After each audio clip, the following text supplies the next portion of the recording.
HR इंटरव्ह्यूच्या शेवटी एक question नक्की विचारतो. What are your salary expectations? आणि या एका क्वेश्चनमुळे काही कॅन्डिडेट्सचं लाखोचं नुकसान होतं.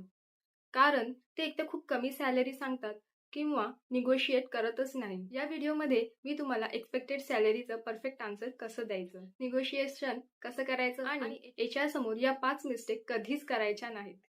नमस्कार, welcome to my channel Glow Detail. या चॅनलवर आपण career, interview, resume, job switch बद्दल टिप्स शेअर करत असतो. चला तर सुरू करूया. मिस्टेक 1, टू अर्ली नंबर सांगणे.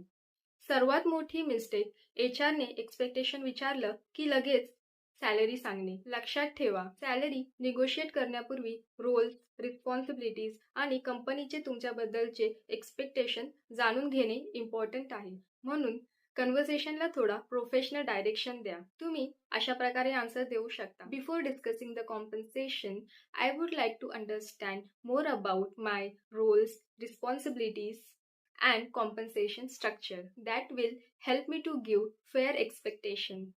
या आन्सरमध्ये तुम्ही सॅलरीला अवॉइड करत नाही आहात, फक्त कम्प्लीट इन्फॉर्मेशन तुम्हाला सॅलरी डिस्कस करायची आहे असं सांगतं. मिस्टेक 2, मार्केट रिसर्च न करणे. निगोसिएशन पूर्वी मार्केट सॅलरी जर माहीत नसेल तर तुम्ही अंडरपेड सुद्धा राहू शकता. बजेट, तुमचा एक्सपिरियन्स आणि मार्केट बजेट हे सगळं माहीत असणं इम्पॉर्टंट आहे. समजा मार्केट रेंज 8 ते 10 LPA आहे, पण तुम्ही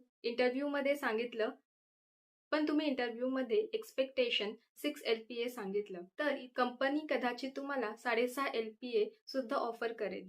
पण जर समजा तुम्हाला मार्केट रेट माहीत असेल तर निगोसिएशन स्ट्रॉंग होतं. तुम्ही अशा प्रकारे आन्सर देऊ शकतात.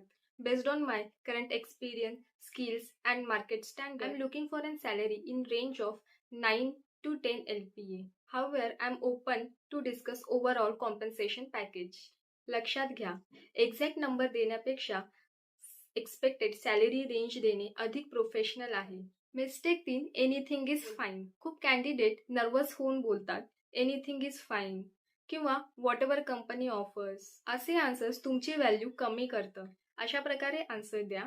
I am flexible but based on my experience and responsibilities in this role, I believe a salary in a range of 9 to 10 LPA would be fair. अशा प्रकारे आन्सरमध्ये कॉन्फिडन्स आणि फ्लेक्झिबिलिटी दोन्ही दिसली पाहिजे. मिस्टेक 4, करंट सॅलरीवर फोकस करणे.